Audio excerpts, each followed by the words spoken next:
PKI di negara kita dilarang karena dia berkhianat. Lalu ada orang yang mengajak misalnya menjual-jual paham khilafah, artinya ngajak berkhianat kan itu. Apa kita mau jadi seorang pengkhianat? Seorang muslim itu dilarang berkhianat kepada kesepakatan dengan siapapun. Jadi untuk menetralisir paham-paham radikal itu harus bersama-sama negara dengan masyarakat yang masih sadar itu.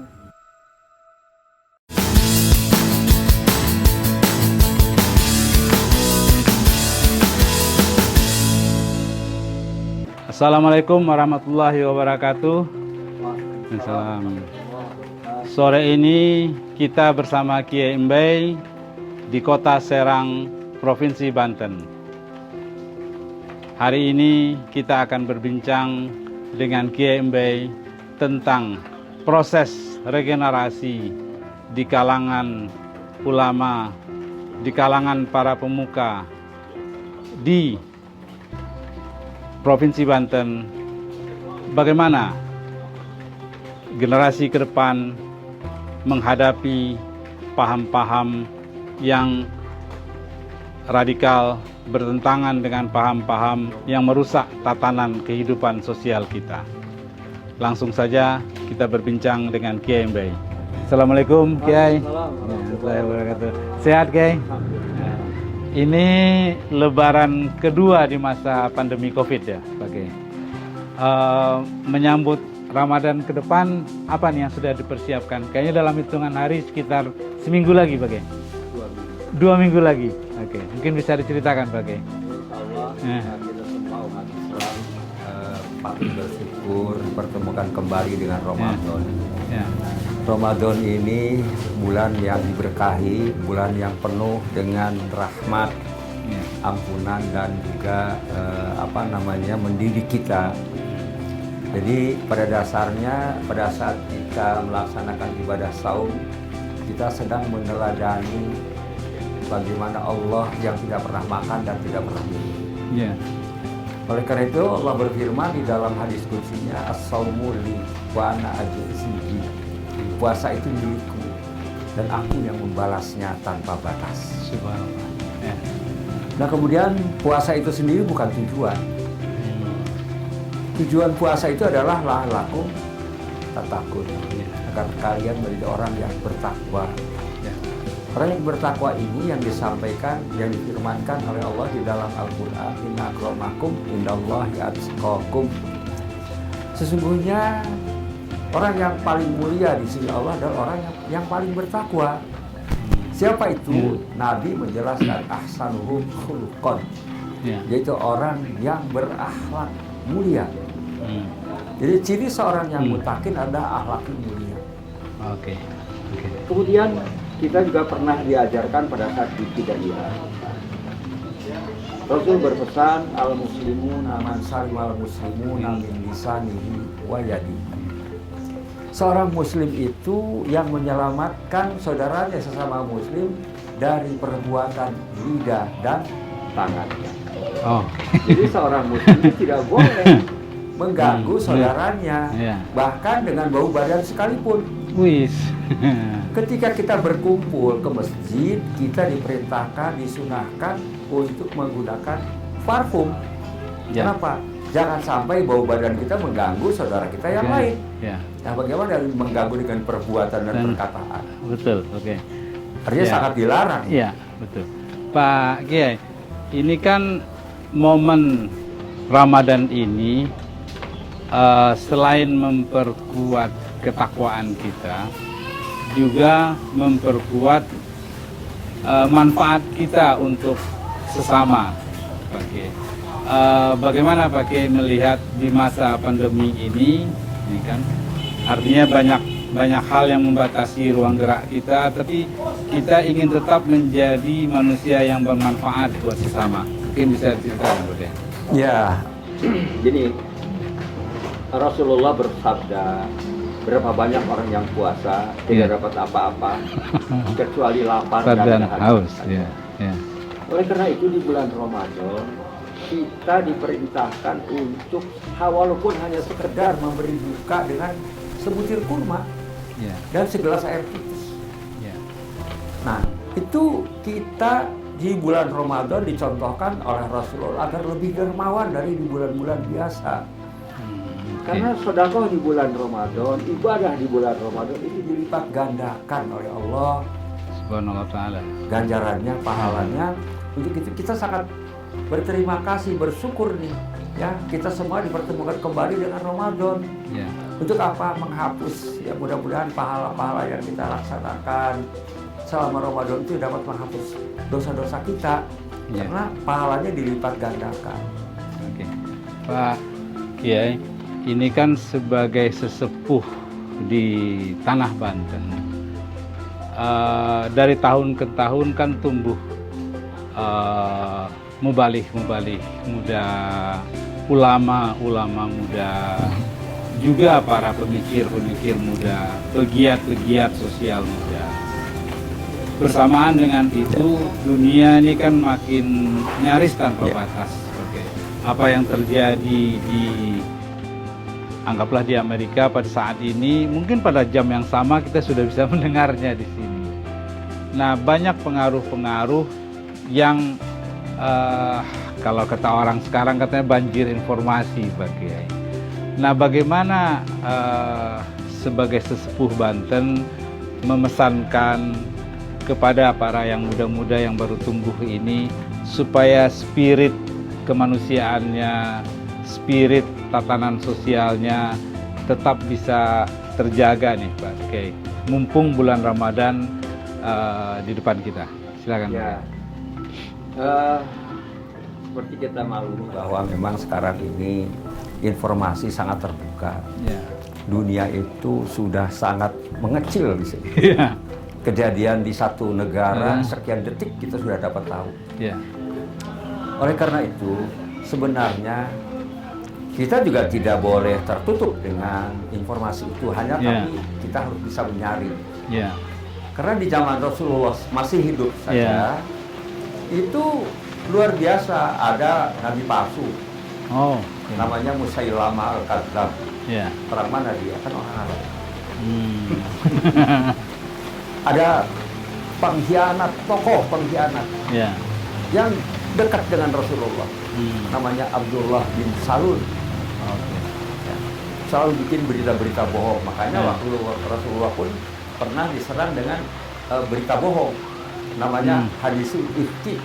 Oh. Berita bohong, berita Iya. fitnah. Kalau sekarang disebutnya hoax. Hoax. Oke. Nah, jadi sudah ada.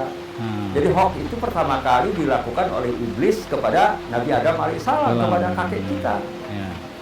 Karena termakan hoax itulah akhirnya Nabi Adam dan ibunda nenek moyang kita diturunkan ke bumi karena melakukan pelanggaran. Oke. Andaikan dulu nenek kita Nabi Adam dan nenek kita tidak termakan hoax itu, kita semua lahir di surga. Alhamdulillah.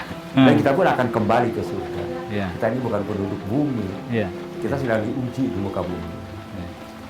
Nah, jadi Islam itu agama yang sempurna, agama yang modern. Nah, ketika Rasulullah diutus, beliau ketika menjelang kelahiran saja terdapat serangan dari Abraha dari Yaman. Yaman itu bangsa apa? Apa bangsa Papua? Bangsa Papua Nugini? Bukan, dia bangsa Arab. Yaman. Kemudian dihancurkan dengan burung ababil oleh Allah. Itu menjalan kelahiran Nabi. Nah, oleh karena itu, bangsa Arab itu sebelum Rasulullah diutus tidak pernah bersatu. Karena mereka lebih mengutamakan kesukuan kabilah daripada agamanya. Oke. Nah, akhirnya Rasulullah diutus oleh Allah itu dalam rangka apa? Dakwah. Ketika Rasulullah diminta untuk berhenti dakwah, Quraisy yang belum Islam ketika itu masih kafir meminta kepada pamannya melalui pamannya agar Rasulullah itu berhenti dakwah. Muhammad, berhentilah engkau dakwah, engkau akan kami angkat jadi raja. Ditawari jadi raja. Kemudian akan kami kumpulkan harta untukmu. Engkaulah nanti yang paling kaya. Akan kami pilihkan wanita tercantik, istrimu lah nanti yang paling cantik. tegas Rasulullah menjawab, wallahi ya ammi, demi Allah paman, Ya.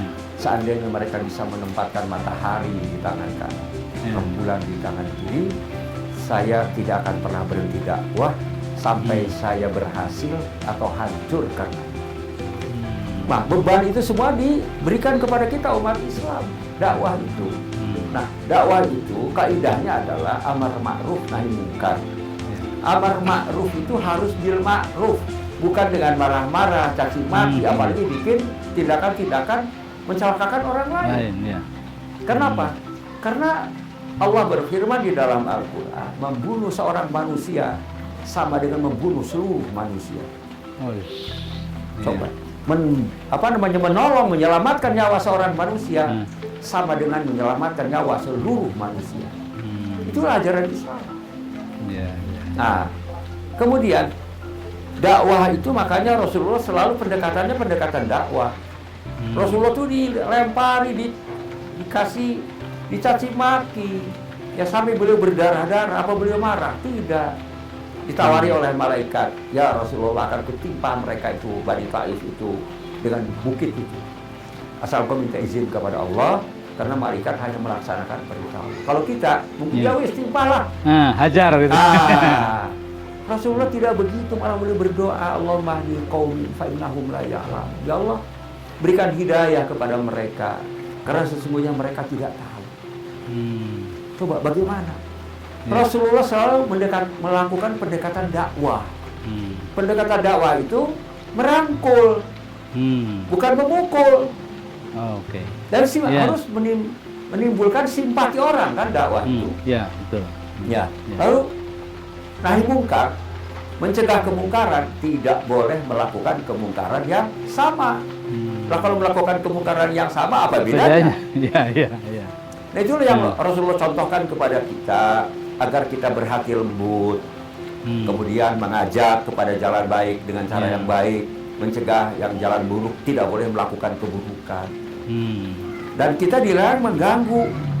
Hari itu jangan menggunakan dengan perbuatan, perkataan, dengan bau badan saja dilarang. Ya, betul. Jadi Pak Kiai, bagaimana berdakwah dengan cara lemah lembut, dan kemudian membuka ruang agar dakwah yang tidak yang menimbulkan konflik di kalangan jamaah atau di kalangan umat. Karena pada dasarnya dakwah kan bukan untuk memecah belah umat, tapi untuk menyatukan umat gitu. Mungkin ini bisa dielaborasi, Pak. Betul, jadi gini. Tidak ada metode terbaik yang dicontohkan oleh siapapun kecuali Rasulullah. Itulah metode terbaik.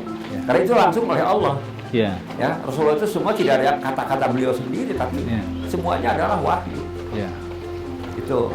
Nah, ketika Rasulullah misalnya disakiti di perang Uhud, pamannya sendiri dimutilasi, pasukan panahnya tidak disiplin, beliau marah ketika itu. Nanti kita balas lebih dari ini. Langsung ditegur oleh Allah. Langsung ditegur. Ya Muhammad, engkau berlaku lemah lembut itu karena rahmat Allah. Jadi ciri orang yang dapat rahmat Allah itu lembut. Jika engkau berlaku kasar, mereka akan menjauh darimu. Maafkan mereka. Mohonkan ampun untuk mereka. Coba ada agama lain yang lebih dari ini? Mohonkan ampun untuk mereka dan maafkan mereka. Itu semua kalau kita lakukan, ya memang begini. Sekarang ini yang ada heboh ini bukan dakwah, tapi menggunakan agama untuk kepentingan politik, merebut kekuasaan. Jauh sama sekali dengan urusan agama. Jauh sama sekali.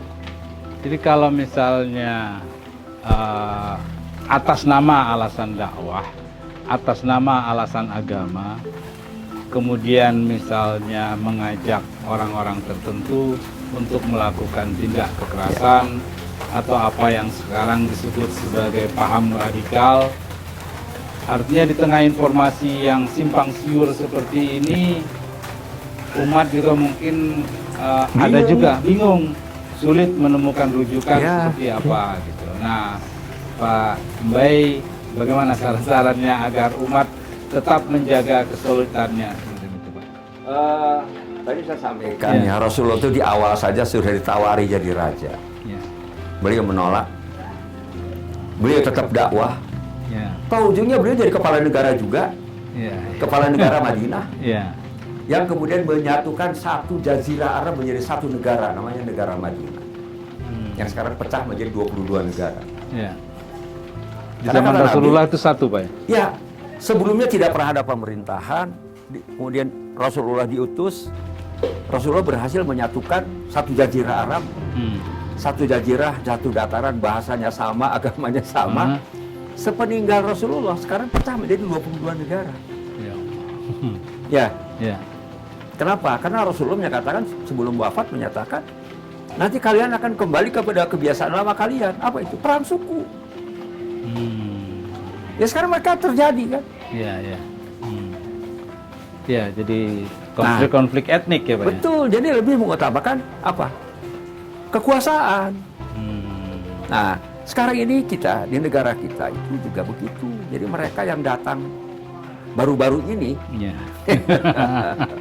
itu kan datang dari sana, Ya. ya. Kemudian mereka tidak pernah berpikir bahwa negara ini juga ditakdirkan oleh Allah. Negara ini 200 kerajaan lebih, 17.000 pulau, Ya. 700 bahasa lebih, Ya. berbagai budaya, berbagai agama, kita Bahasa. bisa menyatu. Ya. Bandingkan dengan negara mereka Ya. yang pendatang-pendatang itu, Ya, ya. ya satu dataran, satu bahasa, satu agama, pakaiannya sama semua, pecah menjadi 22 negara. Kita 200 kerajaan lebih, 17.000 pulau, lebih dari 700 bahasa, berbeda agama, budaya dan lain sebagainya kita beda. Kita bersatu di bawah negara kesatuan Republik Republik Indonesia. Yang menyatukan siapa? Allah. Allah berfirman di dalam Al-Quran, seandainya kalian menginfakkan seluruh yang ada di muka bumi ini untuk menyatukan hati manusia, tidak bisa. Jadi kita ini bangsa satu-satunya di muka bumi Oke. yang harus kita Rawat. syukuri. Oleh karena itu ada asar ulama, hubbul waton minal iman. Cinta tanah air itu bagian dari iman. Karena tanah air ini ditakdirkan oleh Allah. Kita kan semua tidak pernah mau bercita-cita dulu pengen jadi bangsa Indonesia misalnya. Tidak. Ya, tidak. Tiba-tiba kita lahir di Indonesia, Ya. jadi bangsa Indonesia yang majemuk. Nah, kenapa kita bisa seperti itu? Kita punya kesepakatan. Ya, Ya. Pancasila itu kesepakatan dan itu hadiah umat Islam terbesar buat bangsa ini. Harus kita jaga. Nah, menjaga itu artinya apa? Kita mensyukuri nikmat itu. Ya. Nah, inilah yang kemudian harus kita sampaikan kepada anak-anak muda, ya para pendatang-pendatang Ya. itu. Ya. Kita bisa bersatu ini karena kita punya kesepakatan. Apa itu? Pancasila. Ya. Pancasila itu jangan ditogut-togut. Ya. Itu kesepakatan kita. Ya. Konsensus nasional Ya, ya. dan amanah Ya. dari para pendahulu kita. Ya. Kita kan tidak ikut melaksanakan Berperang. itu, Ya. tinggal kita menjaga apa? Amanah. Ya. Yang muda-muda itu kan tidak ikut berperang, Pak. Tidak ikut berperang mereka. Dan Di- tinggal enak. Iya, artinya negara sudah merdeka, yang muda-muda lahir. Lalu kemudian membawa bangsa ini dengan spirit para founding fathers ini, Pak. Ya. Nah, dalam konteks umat Islam, bagaimana memanfaatkan momentum Ramadan ini sebagai bagian dari para mubalik, para ulama untuk bersama-sama menggelorakan rasa kebangsaan, rasa berbangsa di momen Ramadan ini. Bisa diceritakan, Pak? Ya kami para orang tua generasi jembatan ini. Iya, Karena kami juga tidak ikut berjuang. iya. Saya lahir 5 tahun 6 tahun Setelah 45. merdeka. Ya. Baru negara ini merdeka 6 Iya. tahun saya lahir. Hanya merasakan suasana revolusi itu masih terasa. Oh, masih terasa ya, Pak? Ya bagaimana ayah saya ngobrol itu soal perang, soal apa, karena ayah saya tentara yang tidak Iya. digaji katanya. Iya. Yang gaji siapa, negaranya belum lahir, sudah perang kita. Iya. Setelah merdeka pun negaranya baru lahir. Iya. Boro-boro apa-apa katanya. Kita mau perang aja nyari senjata sendiri, peluru sendiri, Iya. ya cari bekal sendiri, nggak ada. Kalau sekarang kan anak-anak itu sudah sepatunya aja, tali sepatunya aja dibeli negara. Iya. Insya Allah saya dengan beberapa teman juga terus melakukan roadshow ya Iya. ke pedalaman, ke bawah Hmm. untuk memberikan pemahaman, penyadaran seperti itu. Dan tentu saja di sini negara harus hadir full, Iya. ya, karena tanpa didukung oleh negara ya kita akan repot. Iya. Nah, napiter itu juga kan bahaya itu kalau tidak dibina. Alhamdulillah BNPT mau bina. Iya. Mereka bisa bikin bom, Iya. mereka bisa bikin rakit senjata dan punya militansi tinggi. Iya. Nah, itu yang sedang saya lakukan, bagaimana agar mereka sadar bahwa yang akar masalah di negara ini adalah NII. Hmm. Itu menurut salah seorang mantan teroris. Oke. Ya, Iya. beliau menyatakan bahwa untuk mencetak teroris itu 2 jam cukup kan. Wah. Ya, dan masyarakat itu hilir, hulunya di pendidikan, pesantren, Iya. perguruan, sampai dengan perguruan. Iya. Nah, mereka cukup 2 jam aja katanya udah jadi teroris. Hmm. Kenapa? Karena memang yang diberikan itu pemahaman-pemahaman yang ekstrim itu, yang berakar sebenarnya dari negara Islam Indonesia. Itu kan lahir tahun 49. Oh, 5 tahun, 4 tahun setelah Ya. Indonesia merdeka. Ya. Nah, negara Islam Indonesia itu ketika muncul DITII, Iya. Darul Islam dan Tentara Islam Indonesia oleh Pak Nasir yang membuat mosi integral itu, Iya. yang mengembalikan menjadi negara kesatuan Indonesia setelah RIS Iya. tahun 48. Kata Pak Nasir mereka itu pengkhianat. Hmm. Ya, jadi sekarang pun orang yang mengajak-ngajak, ya, misalnya PKI di negara kita dilarang karena dia berkhianat. Iya. Lalu ada orang yang mengajak, misalnya menjual-jual paham khilafah, Iya. artinya ngajak berkhianat kan itu. Iya. Apa kita mau jadi seorang pengkhianat? Seorang Muslim itu dilarang berkhianat kepada kesepakatan dengan siapapun. Hmm. Dan berkhianat kepada kesepakatan itu ciri orang munafik.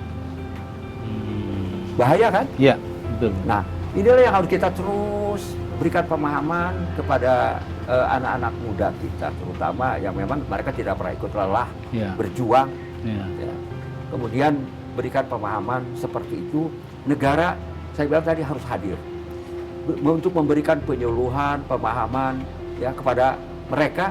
Ya kan para ulama yang sekarang ini masih konsisten, Iya.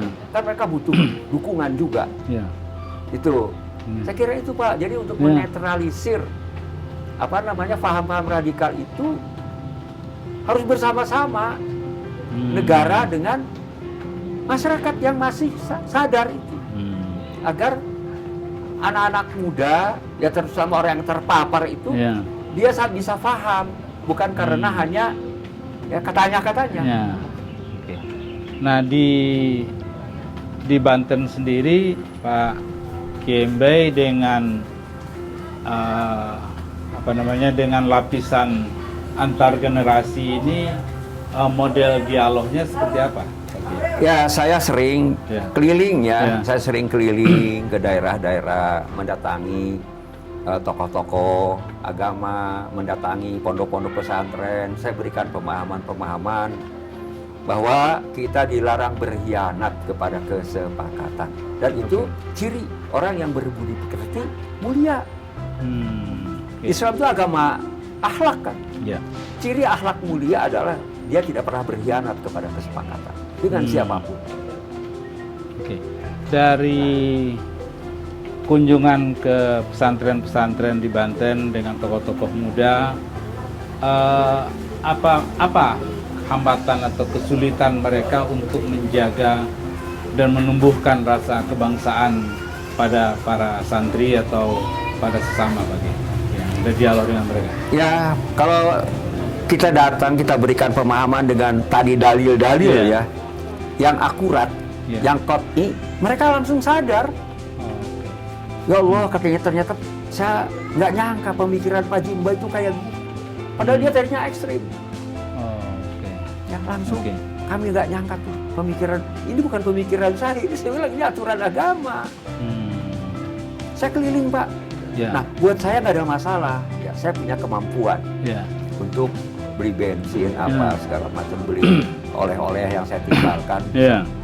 Tapi buat yang lain-lain, mereka kan juga banyak kesulitan dalam hal untuk misalnya kunjungan-kunjungan itu. Itu yang saya harapkan tadi, negara harus hadir.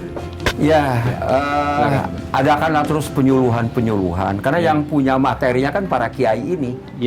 Kiai yang memang masih konsisten ya dengan kita menjaga amanah, menjaga kesepakatan itu. Nah ini negara harus hadir di belakang itu, memberikan apa namanya dorongan, dukungan.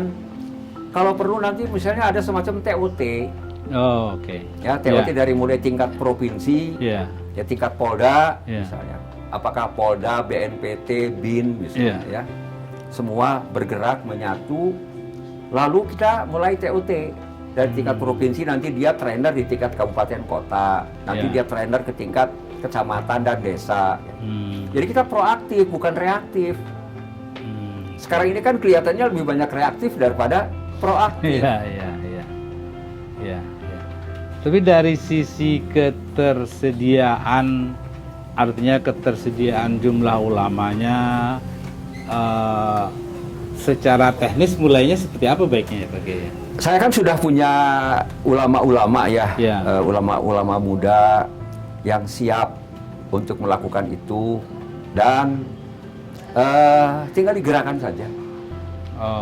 Sudah ada, saya sudah siap kok.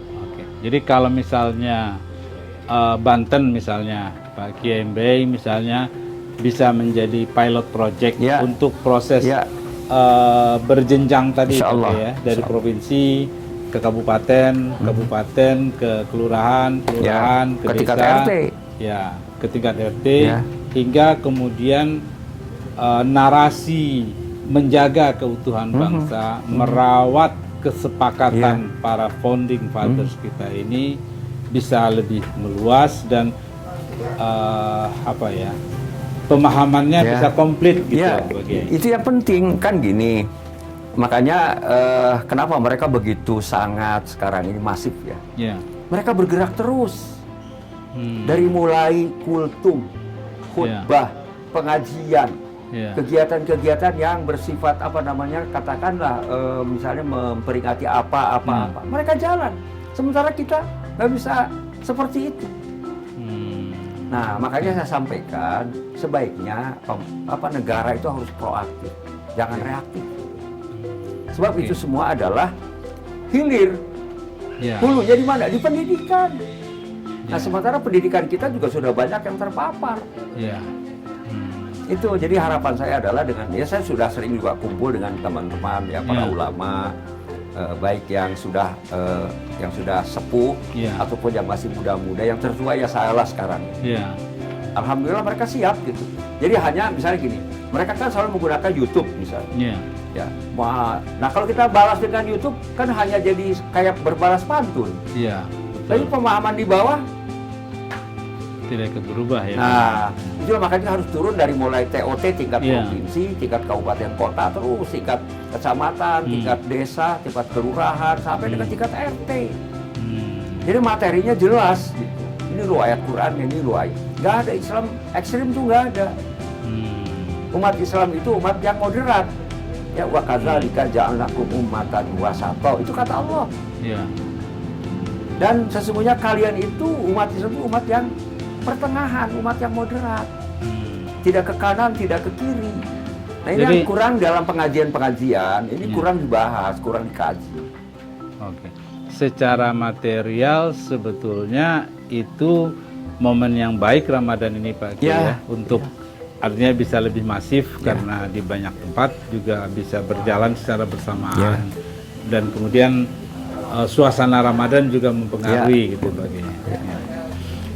Dari pesantren-pesantren di lingkungan Banten terutama, Pak, itu secara hierarki kiai sepuh, kiai muda, kiai apa, mungkin bisa kiai beri gambaran. Ya, alhamdulillah ya, saya sebagai sekarang ini yang paling sepuh lah. Iya. Membina juga para ulama muda. Iya.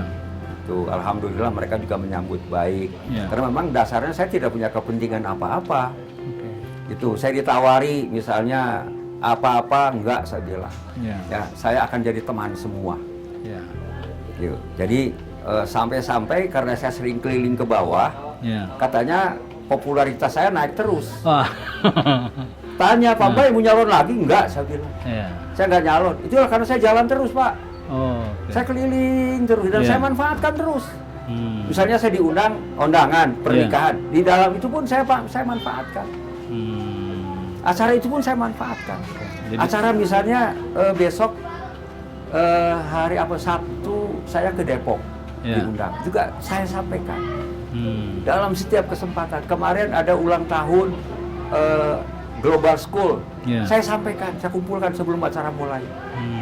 Terus saya begitu. Mereka tercengang-cengang ternyata. Iya Pak, katanya, waduh ini guru-guru semua harus dikumpulin nih Pak. Silakan saya bilang, buat Oke. jadwal. Oke. Dan saya tidak pernah minta bantuan sana sini, kan saya jalan aja. Ya. Nah, itulah mereka jadi embrio, Ya. karena mereka para ustadz-ustadz juga Ya, kan yang betul, saya betul. datangi. Ya. Itulah jadi embrio pasukan saya. Oh, oke. Nah, ini kan perlu dirawat biar gerakan ini simultan ya, Pak ya. Betul. Simultan dan terus-menerus agar kesadaran, maksudnya agar soal berbangsa dan beragama Iya. bukan sesuatu yang terus-menerus dibenturkan. Iya. Pak Kiai. Kalau kita lihat narasi-narasi yang dimunculkan misalnya di di berbagai tempat, juga mungkin di lingkungan sosial media, itu kan narasi kebangsaan Ya. dan narasi agama Ya. itu seperti dua hal yang berbeda Ya. dan berbenturan. Padahal agama memerintahkan menjaga persatuan itu. Contoh yang sederhana, Afghanistan. ya, Penduduknya 100% Muslim. Ya. Saudi itu tidak 100% Ya. Muslim. Jazirah Arab itu tidak 100%. Afghanistan itu 100% penduduknya Muslim. Oke. Sukunya sedikit, hanya 6. Oke. Perangnya nggak berhenti-berhenti. Hmm. Kenapa? Mereka tidak punya kesepakatan. Jadi kesepakatan itu jangankan apa-apa. Makanya dalam khutbah nikah saja saya sampaikan. Untuk nikah saja perlu kesepakatan. Ya. Tanpa kesepakatan nggak bakal jadi nikah. Hmm. Apalagi berbangsa, bernegara. Ya. Yang bangsa kita yang ditakdirkan oleh Allah majemuk ini. Hmm. Tanpa kesepakatan mustahil bangsa ini ada. Hmm. Makanya negara kita ini juga negara kesepakatan. Ya. Jadi dalam hal ini yang menjadi dasar negara kita kan Pancasila. Ya. Itu adalah kesepakatan para pendiri negara ini. Gitu. Dan itu merupakan hadiah terbesar dari umat Islam kepada bangsa ini. Oh, ya. Mungkin bisa dielaborasi, Pak. Ya, ketika merumuskan Pancasila itu kan beberapa ulama ya, antara lain Ki Wahid Hasyim dari NU, ada Ki Bagus Hadikusumo dari Muhammadiyah, ada Pak Kasman Singodemejo dari Masumi, ya. Kemudian ada Pak Nasir Persis. Ya. Ada satu orang pendeta, Mr. A.A. Maramis. Ya. Nah, ini mereka yang membuat kesepakatan bahwa muncullah kesepakatan apa? Dia Pancasila. Sila pertama, ketuhanan yang Maha Esa. Oke. Di dalam Al-Quran Allah berfirman, A'udzubillahi minasyaitonirrajim. Wa ilahukum ilahu wahid, la ilaha illa huwar rahmanur rahim. Dan Tuhan kalian adalah Tuhan yang Esa. Tuhan, tiada Tuhan selain Dia yang Maha Pengasih lagi Maha Penyayang. Ukuran apa tuh? Ya. Ya, yang kedua, kemanusiaan yang adil dan beradab. Adil itu sifat Allah itu, al-adl. Adab itu akhlak. Ya. Dari bahasa Arab tuh dua-duanya. Adil dan beradab. Ya, adil itu sifat Allah. Ya. Al-adl. Adab itu artinya akhlak. Bahasa Arab itu adab, fakultas adab. Iya. Ya. Ya. Yang ketiga, persatuan Indonesia. bangsa kita ini semula Ya. 200 kerajaan lebih mudah diadu domba kan oleh Belanda. Ya. Ya, kita bersatu. Makanya kita tidak boleh menyinggung-nyinggung masalah suku, ras, ya, gitu. Nggak boleh menghina, karena semua diciptakan oleh Allah. Menghina yang diciptakan sama dengan menghina yang menciptakan. Ciptanya. Ya. Ya. Ya. Yang keempat, kerakyatan yang dipimpin oleh hikmah kebijaksanaan dalam permusyawaratan perwakilan. Itu jalan dari sekarang kita, ya, semua urusan diatur oleh yang namanya DPR RI. Ya. Dan MPR dan lain sebagainya di sana. Kita rakyat nggak usah ikut campur. Ya. Ya, kita sudah mewakilkan kepada mereka. Yang kelima, ini tujuan. Ya. Keadilan sosial Ya. bagi seluruh Rakyat Indonesia. rakyat Indonesia. Ini tujuan. Ya. Ini akan tercapai kalau 4 sila di atas dilaksanakan. Kalau yang yang 4 sila di atas tidak dilaksanakan, nggak akan tercapai keadilan sosial. Ya, makin jauh jadinya Makin jauh. tercapainya.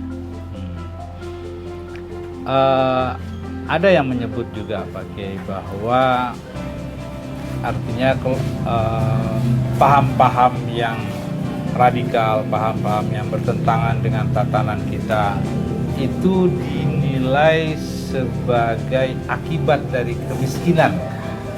Bagaimana menurut Pak Kiai? Kalau kemiskinan, ya, itu diciptakan oleh Allah. Kalau tidak ada orang miskin, kita mau sedekah sama siapa? Mau zakat sama siapa? Orang-orang kaya. Makanya Allah ciptakan orang kaya, orang miskin itu dua-duanya dibutuhkan. Ya. Kemudian itu juga tugas pemerintah bersama-sama dengan masyarakat, dengan umat. Umat itu punya kewajiban zakat di situ. Zakat untuk siapa? Untuk fakir miskin dulu. Ya. Kalau kan sekarang juga diurus oleh negara, ada Basnas. Ya. Kan itu hanya diurus sudah oleh negara, hanya mungkin belum sampai ke tingkat RT. Kalau pemerintah kita banyak kekurangan, masih ada kekurangan, ya kan manusia bukan malaikat. Ya. Dan negara ini mengurus yang menjadi tujuan Islam. Apa itu? Pertama, menjaga agama. Hifdzuddin, semua agama dijaga. Betul? Ya. Ya. Ya. Yang kedua, menjaga jiwa. Orang tidak boleh membunuh sembarangan. Ya. Ada aturan main. Ada aturan mainnya. Ada hukum yang ditegakkan. Yang ketiga, menjaga harta. Mencuri, merampok, Ya. korupsi. Dilarang. Apa boleh korupsi? Kan nggak boleh. Iya. Yang keempat, menjaga akal. Semua yang merusak akal dilarang. Ya, Ya. narkoba, judi, minuman Ya. keras. Kan dilarang pada dasarnya oleh negara. Yang kelima, menjaga kesucian keturunan. Untuk regenerasi hanya lewat satu pintu, pernikahan. Dan diatur oleh negara. Oke. Itu semua tujuan daripada agama Islam itu. Ya. Ya, kalaupun masih ada kekurangan, ya pemerintah kita kan bukan malaikat. Ya. Manusia biasa. Ya. Pakai jadi kalau dari pertemuan Pak Kiai dengan sejumlah pihak itu artinya pemahaman tentang makna yang sesungguhnya dari agama, bagaimana beragama yang sesungguhnya itu apa karena belum sampai pemahamannya ke sana atau belum sampai bacaannya ke sana, lebih kepada apa ya Pak Kiai? Betul, jadi hal-hal seperti ini, makanya saya bilang kita perlu penyuluhan. Ya. Karena materi itu tidak semua bisa. Oh, oke. Ya, Ya. setiap ulama, ustadz yang datang ke sini saya sampaikan kaget. Aktivis datang ke sini saya sampaikan kaget. Waduh Pak, saya baru dengar dari Bapak. Ya. Nah kalian ngajinya udah berapa tahun tadi? Ngaji di mana? Itu. Nah, Ya. jadi saya harap tadi yang saya sampaikan adalah agar negara betul-betul proaktif hadir, Ya. yaitu pemerintah melakukan training tadi, penyuluhan terus dari tingkat sampai ke tingkat paling bawah berjenjang. Itu saya siap jadi jadi mentornya. Ya. Ya. Insya Allah saya siap dan saya punya materi lengkap gitu. Ya. Ya, jadi tidak bisa dilepaskan saja hingga kemudian terjadi gap generation gitu ya Pak ya di kalangan para ulama dan para mubalik kita. Ya. Di masa lalu Pak, Bapak dengan pendahulu-pendahulu sebelumnya, Saya kan bagaimana Pak? kalau saya sempat ketemu kan dengan beliau-beliau. Oke. Ya.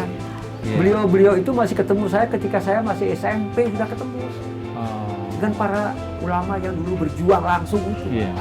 Mungkin bisa diceritakan Pak, maksudnya bagaimana dulu ngajinya zamannya Bapak gitu Ya. dengan para Ya bukan leluhur. hanya masalah-masalah ubudiyah semata, Iya, iya. tapi juga masalah-masalah muamalah. Iya, Politik itu bisa yang muamalah. iya, Nah, guru-guru saya itu menyatakan begini misalnya, dari ujung ke ujung, perangkat kota itu alun-alun pendopo masjid, Iya. misalnya di kota Serang, alun-alun pendopo gereja. iya, Kami tidak pernah ribut. Bahkan dulu ketika merdeka, penganutnya kan ikut Belanda, iya. itu kosong, kami jadikan markas. Tidak ada satu bata pun yang jatuh, kami jaga. Kalau kami mau, bisa dibikin masjid itu. Karena sudah mengarah ke barat. Oh, oke. Coba. Itu seorang komandan, ya, Ya. komandan pasukan yang seorang ulama. Hmm. Di Banten ini panglima perangnya, Ya. itu yang namanya Kiai Haji Samun. Ya. Bagaimana dulu? Coba kalau mau itu dijadiin masjid. Gereja di alun-alun itu. Ya. Tidak. Lihat Masjid Agung Banten itu. Ya. Arsitekturnya, Ya. ya. Ya. Menara Ya. itu seperti tempat abu kelenteng. Ya. Hanya ditinggikan. Ya. Ya. Atap tumpang 5 Ya. itu kan dari Hindu. Hmm. Tapak menara itu 8 titik. Namanya Ya. Patkuakun dari Buddha. Oke. Kalau kita masuk ke dalam, yang namanya mimbar tempat khutbah, itu kan seperti tandu untuk gotong putri Cina. Hmm. Sangat Ya. heterogen. Ya. Ya. Lalu di hanya berapa ratus meter dari masjid itu kan kelenteng. Ya. Sampai hari ini masih. Ya. Di sana ada tempat-tempat yang menunjukkan etnik. Sekarang ada kampung Bugis, Ya. ada kampung Dermayon, itu orang Indramayu. Ya. Ada kampung Pecinan di situ. Ada kampung Kebalen orang Bali di situ. Ya. Oke. Jadi masyarakat Banten itu masyarakat yang sangat toleran. Makanya sering saya sampaikan, kalau mau belajar toleransi datang ke Banten.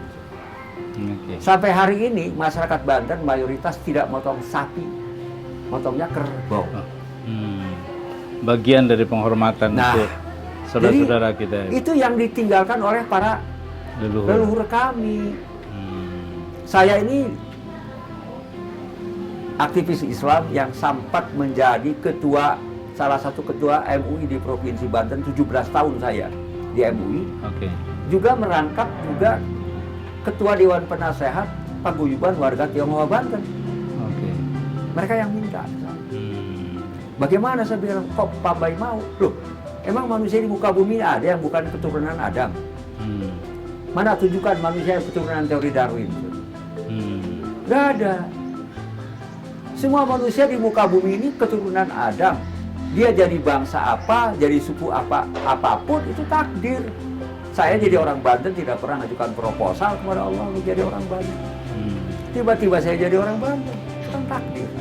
Oke. Apa saya mau protes, mau komplain? Oke. Nah, oleh karena itulah saya teman-teman semua etnik yang ada di Banten menunjuk saya menjadi ketua Forum Pembauran Kebangsaan. Oke. Terima kasih Baik. Pak Kiai. Artinya memang kita butuh upaya ya, Ya. Pak Kiai ya, untuk menjaga semangat dan spirit ini agar agama dan negara sama-sama kita jaga. Menjaga negara itu perintah agama ya? Menjaga negara itu perintah agama. Perintah agama. Oke, jadi menjaga negara adalah perintah agama. Maka negara dan agama bukan sesuatu yang dibentur-benturkan, bukan sesuatu yang dipertentangkan seperti narasi yang banyak beredar di tengah masyarakat dan di media sosial.